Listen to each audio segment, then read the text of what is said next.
الذين آمنوا وتطمئن قلوبهم بذكر الله.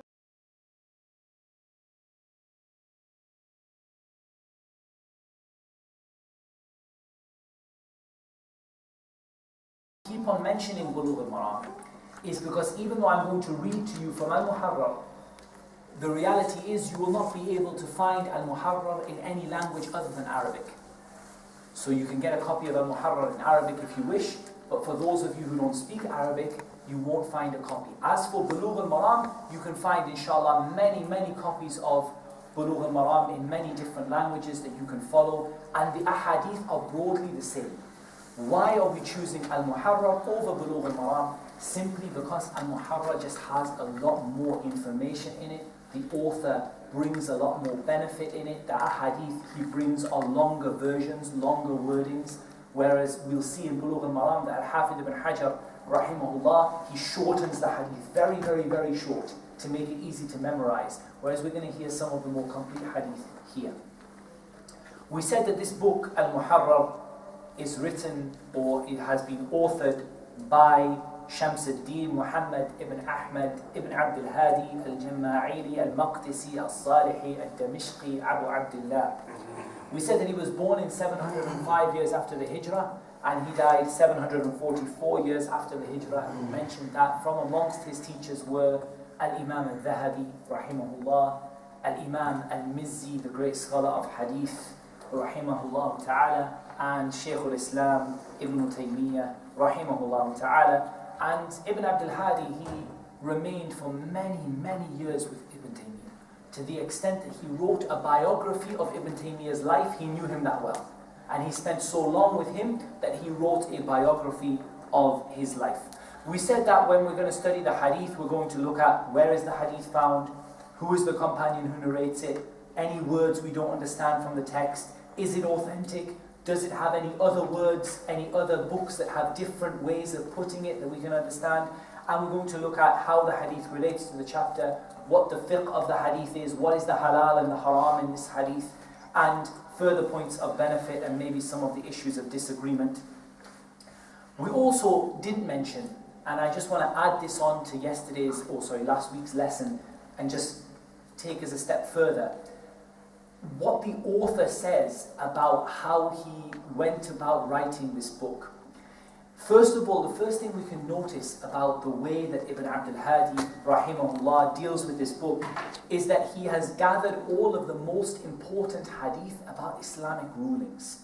He hasn't gathered many hadith about what we believe, not many hadith about Iman, not many hadith about the seerah, not many hadith about dream interpretation, not many hadith about the benefits of praying or fasting, but the hadith that relate to the things why we know something is haram, why we know something is halal, why we know something is fard, obligatory, why we know something is mustahab, recommended. That's the kind of thing we expect to find in this book, and likewise in Bulugh al-Maram. Furthermore, in every chapter, he hasn't picked every hadith. Some people might say we're going to read the chapter of the different kinds of water. Did he put every hadith that relates to different kinds of water? No, he didn't put every single hadith. He chose certain hadith for their value, for the number of scholars who use them as an evidence, for their importance. He chose what he thought was important. We also mentioned, and this is very important, that neither Bulugh al-Maram nor Al-Muharrar are original sources of hadith. In other words, you don't quote a hadith as coming from Bulugh al-Maram. Some people make this mistake. The brother says, for example, he quotes a hadith and he says, this is an authentic hadith from Riyadh al-Salihin. This is a mistake. And this is not the way of the students and the scholars of hadith. We don't attribute a hadith to a secondary source. Just like when you write in history, when you do a history at GCSE or a history A-level, they don't like you quoting from secondary and tertiary sources. They like you to quote from the original source. So these hadith are all taken from Bukhari, or taken from Muslim, or taken from Al-Hakim, or taken from Sunan al-Bayhaqi, Al-Kubara, or taken from Sunan al-Nasa'i, or Jami' al-Tirmidhi. They're not originally from this book. This book is not a book of hadith which are musnada. It's not a hadith that reach from the author to the Prophet sallallahu alaihi wasallam. This is a book of hadith that the author has taken the hadith from Sahih al-Bukhari, from Sahih Muslim, from Jami' al-Tirmidhi, from Sunan Abi Dawud, from Mustadrak al-Hakim, from Sahih ibn Khuzaymah, and put those ahadith into this book based on their topic and based on their subject. We said that the order of the book, the author is very careful. He says in his introduction about the order, وَرَتَّبْتُهُ عَلَى تَرْتِيبِ بَعْضِ فُقَهَاءِ زَمَانِنَا بَعْضِ فُقَهَاءَ زَمَانِنَا. He says that we have ordered this book, we have set the order of this book according to the way some of the scholars of fiqh in our time used to order their works of fiqh. Why? Why does he say that? He mentions لِيَسْهُلْ الْكَشْفُ عَنْ, to make it easy for people to find the issue they're looking for. If he ordered it by what we call the musnad, all of the hadith of Abu Hurairah, all of the hadith of Abdullah ibn Umar, all of the hadith of Aisha radiallahu anha, what would be the problem in that? What would be the hardship? If you're looking for a hadith in wudu, you might find one in Ibn Umar's musnad, you might find one in Aisha's musnad, you might find one in Abu Hurairah's musnad, you might find one in Abdullah ibn Abbas's musnad, and you're going through the whole book. The advantage of this kind of order is, because we're talking about the halal and the haram, when we want to find wudu, we go to the chapter of wudu, and all of the hadith are there, regardless of who narrated them. This is in opposition or different to, for example, Musnad al-Imam Ahmad. The word Musnad, whenever you have a book, Musnad ibn Abi Shayba or Musnad al-Imam Ahmad, or one of these books, you have a Musnad. A Musnad is a book where they order it generally by the companion. So all of Abu Hurairah's hadith, all of Ibn Umar's hadith, so on and so forth. Usually they do it by virtue, so they start with Abu Bakr, Umar, Ali, and then the rest of the Ashar al-Mubashirin bil-Jannah, and then the people who participated in Badr, and then the people who became Muslim before the Fath, and then the people who became Muslim after the Fath, and then the women, and so on. They do it like that. Or they order it alphabetically by companion's name, or however they decide to do it. But this one is ordered by the topic, and it's specifically ordered according to the order that the fuqaha, the scholars of fiqh, used in his time. And it's the one they still use today. We begin with purification, then we move on to the prayer, and then we move on to the fasting and the hajj, and so on and so on. The zakah before that, and then the fasting and the hajj, and then so on and so forth. For many of the hadith, he mentions the opinions of the scholars of hadith who said that it was authentic and those who said that it was weak. And this is very, very beneficial for us. He's giving us a lot more than what we would find in other books. In other books, we might just find the hadith. Look at Bulugh al-Maram, you'll find the Prophet ﷺ was asked about the sea. He said it is that whose water is permissible to make wudu from, or is permissible to use in purification, and its food is permissible to eat. And that's all you get, pretty much, and a little bit extra. But he's going to give you a lot of detail about who said it was authentic, who didn't, who approved of it, who didn't, who acted upon it, who didn't. And he doesn't do that for every hadith, but he does that for some.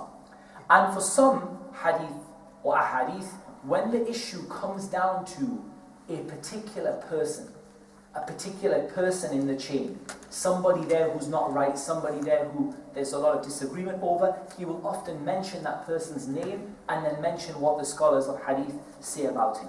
He also explains some of the more obscure words that we find in the hadith, and he gives particular importance, and this is critical, he gives particular importance to the different words of the hadith, the different versions, the different wordings. And this is so important because you find in one wording something that you don't find in the other. You might find an explanation. You might find something that you're completely confused what the hadith is referring to, and when you look at all of them together, you gather Abu Hurairah and you gather it narrated by all of the different companions, and you pull it all together, you see information that you didn't see elsewhere. And we're going to see that in this first hadith, inshaAllah tabaraka wa ta'ala. We also did a very short reminder of the different rulings in Islam. We said that primarily everything that carries a ruling in Islam is divided into one of 5 groups. And this is a very basic division. I'm not here really to teach you usul al-fiqh. So we're not going to sit here and go into a whole load of detail about this, but just broadly to say that rulings in Islam go into one of 5 boxes in a very general sense. They're either obligatory, fard, which means you get rewarded for doing them and you potentially get punished for not doing them, or they're recommended, which means that you get rewarded for doing them but there's no punishment if you don't do them, or they are permissible, which means you get no reward for doing them and no reward for not doing them, or they're disliked, which means if you leave them you get a reward for it, but if you do them you don't get any punishment, or they are forbidden, which means that if you leave them you get a reward, and if you do them potentially you get a punishment. So that is a brief description of what we did last week. Now I want to encourage all of you, before we begin reading the book, I really want to encourage all of you to try to memorize where you can. Now, if you are an Arabic speaker, then there's no reason why you can't memorize the text, the ta'liqat, the additions, the who narrated it, the whole lot. But if you struggle with that, then even if you just memorize what the Prophet ﷺ himself said. Abu Hurairah said, the Prophet ﷺ said about the sea, هُوَ الطَّهُورُ مَاؤُهُ الْحِلُّ مَيْتَتُهُ. If you can do it. If you struggle even with that, at least in English or in your preferred language of choice, memorize at least the meaning. Its water is pure, its food is halal. Easy. Its water is pure, its food is halal. Not difficult. But you remember it, and then later on, it's something you can hold on to. It's something you can feel like you benefited from. Okay, so as much as you can, try your very best to memorize as much as you are able to do.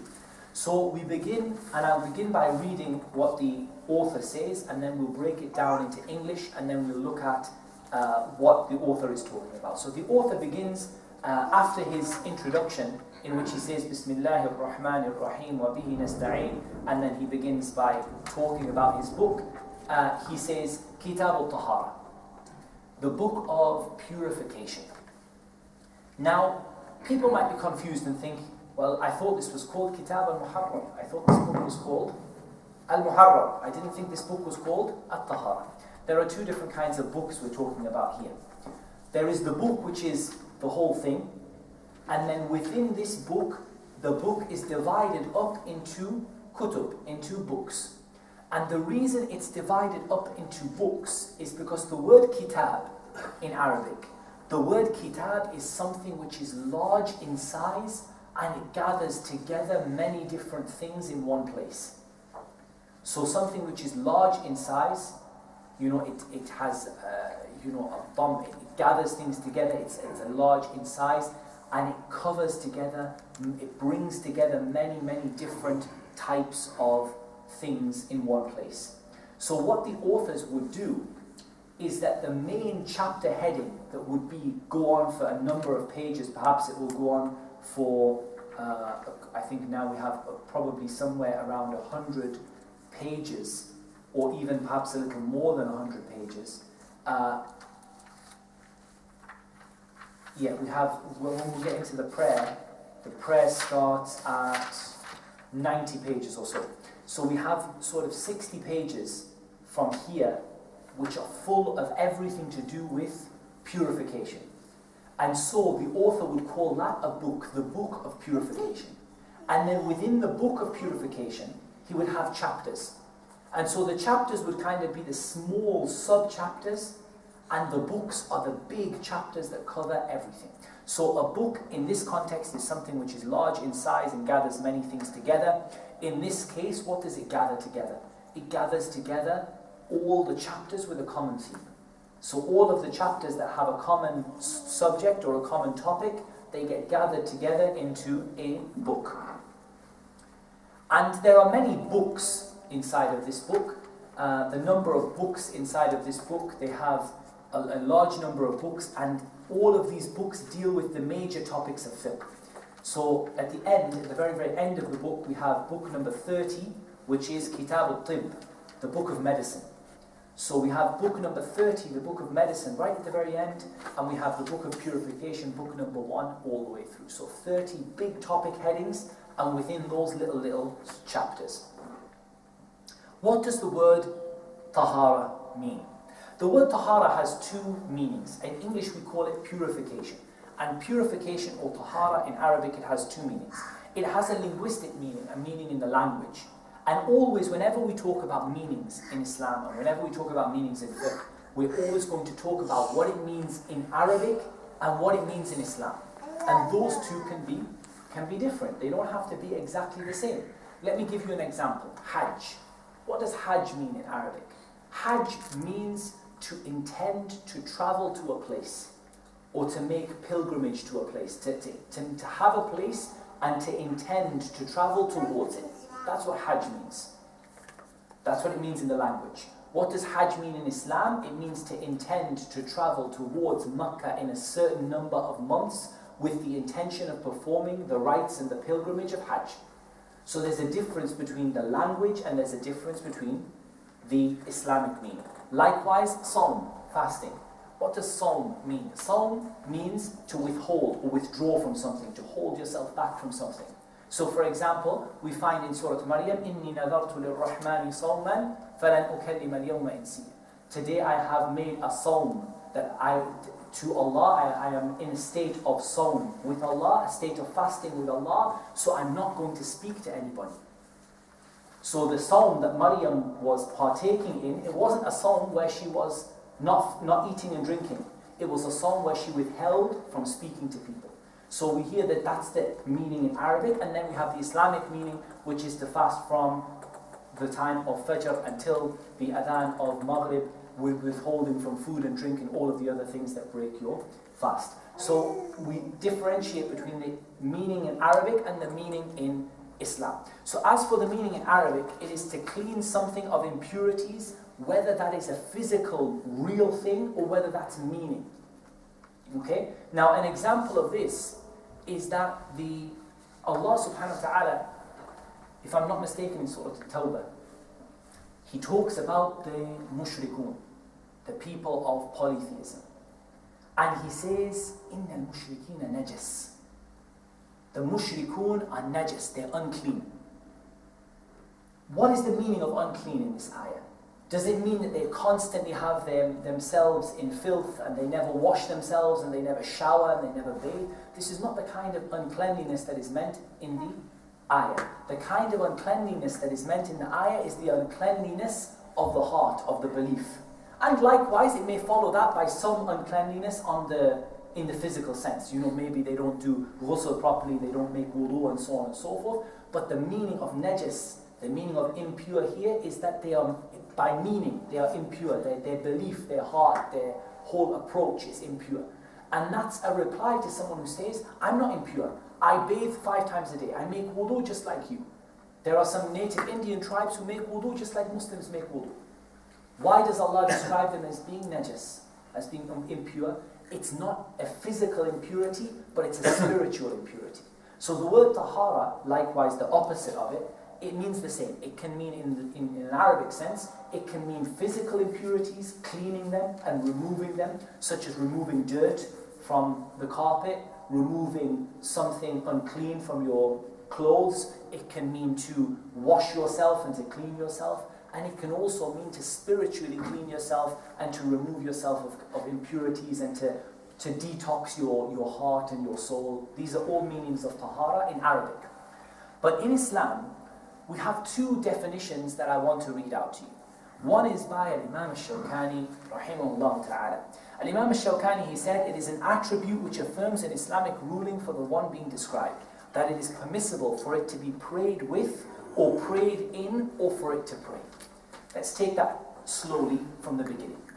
An attribute, a sifa, something you describe somebody with, tahara. It has tahara, it doesn't have tahara.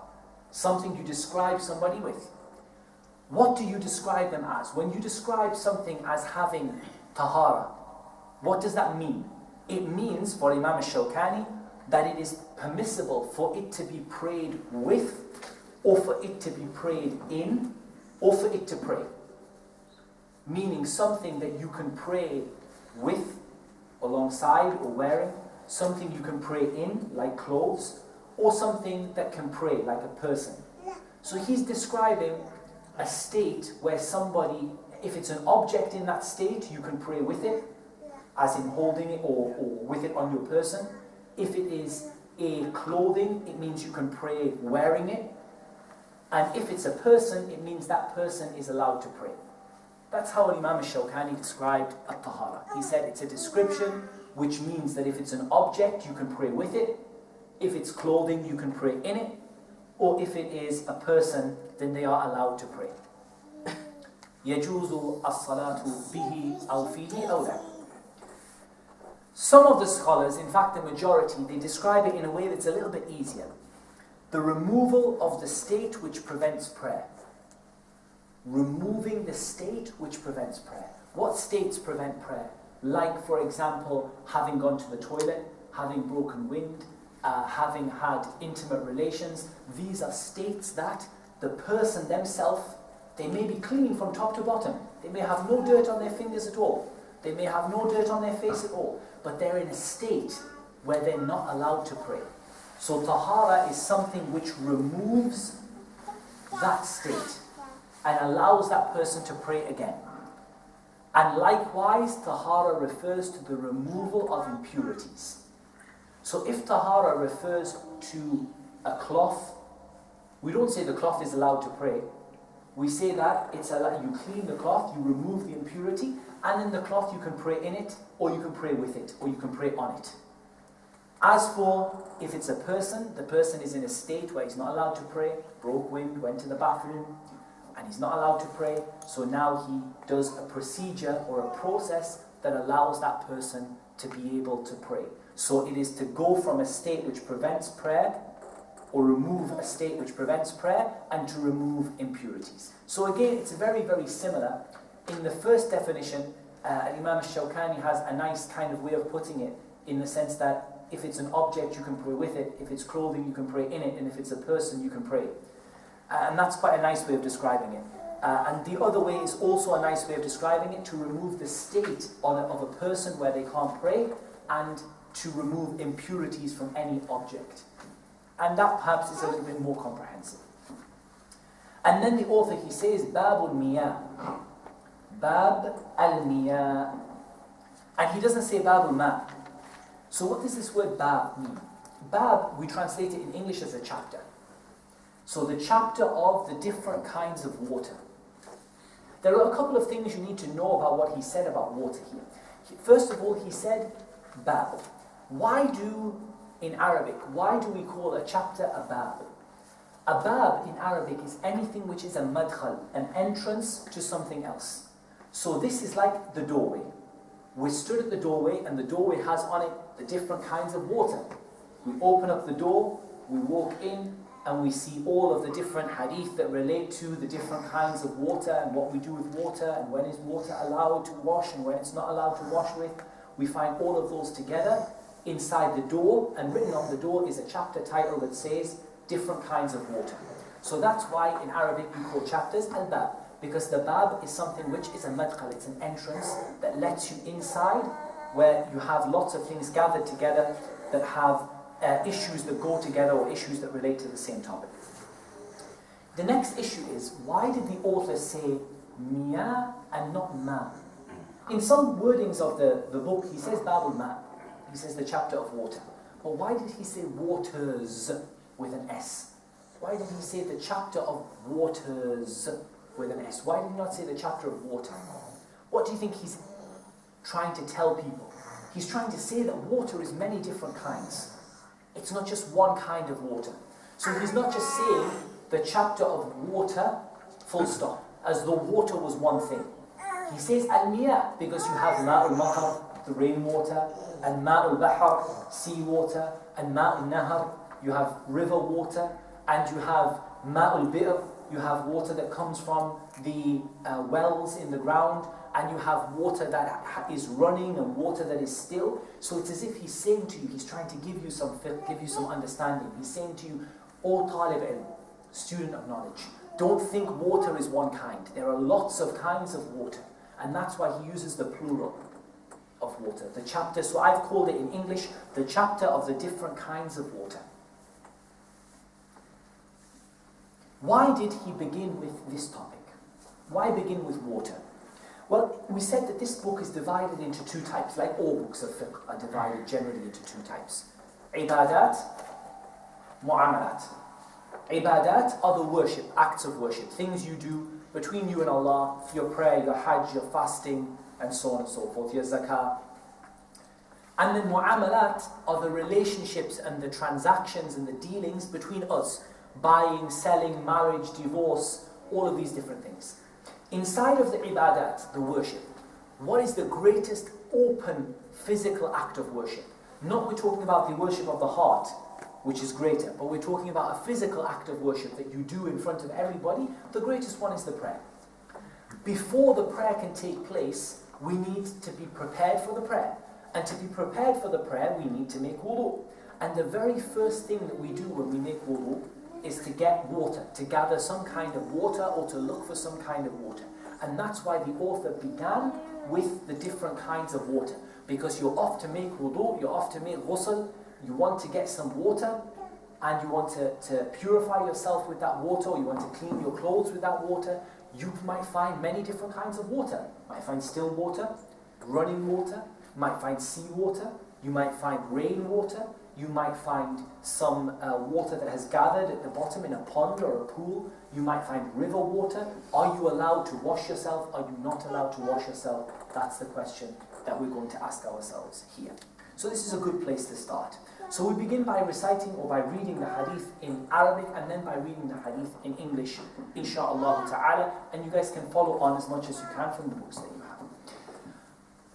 قال المصنف رحمه الله تعالى عن أبي هريرة رضي الله عنه أنه قال سأل رجل رسول الله صلى الله عليه وسلم فقال إنا نركب البحر ونحمل معنا القليل من الماء فإن توضأنا به عطشنا أفنتوضأ من ماء البحر فقال النبي صلى الله عليه وسلم هو الطهور ماؤه الحل ميتته رواه أحمد وأبو داود وابن ماجه والنسائي والترمذي وصححه البخاري والترمذي وابن خزيمة وابن حبان وابن عبد البر وغيرهم وقال الحاكم هو أصل صدر به مالك كتاب الموطأ وتداوله فقهاء الإسلام رضي الله عنهم من عصره إلى وقتنا هذا. The author, rahimahullah ta'ala, he says, from Abu Hurairah, may Allah be pleased with him, that he said that a man asked the Messenger of Allah sallallahu alayhi wa sallam, we travel by sea and we carry little water with us. We don't carry very much water with us. If we make wudu with the water that we have, we're going to be thirsty. Should we make wudu with sea water? The Prophet sallallahu alayhi wa sallam, he said, the sea is that whose water is a purification and its dead is permissible to eat. Its water is a purification and its dead is permissible to eat. Ahmad narrated it, as did Abu Dawud, Ibn Majah, Al-Nasa'i and Al-Tirmidhi. It was declared authentic by Al-Bukhari, Al-Tirmidhi, by Ibn Khuzaymah, Ibn Hibban, Ibn Abd al-Barr and others. Al-Hakim said it is one of the fundamentals with which Malik began his book Al-Muwatta, and it has been spoken about by Islam's scholars of fiqh, may Allah be pleased with them, from his time until this time of ours. So we're now going to break it up piece by piece and make sure that we all understand it, and then we can carry on. So it begins with from Abu Hurairah radiyallahu anhu. Who is Abu Hurairah? Because the first person we should know is who is Abu Hurairah. It's very important. You know what? Okay, it might be easy with Abu Hurairah, but in the future you may hear a person you don't know. Is this a companion? Is this someone who lived after the companions? Is this chain connected? Is it broken? We don't know. Abu Hurairah, he is the noble companion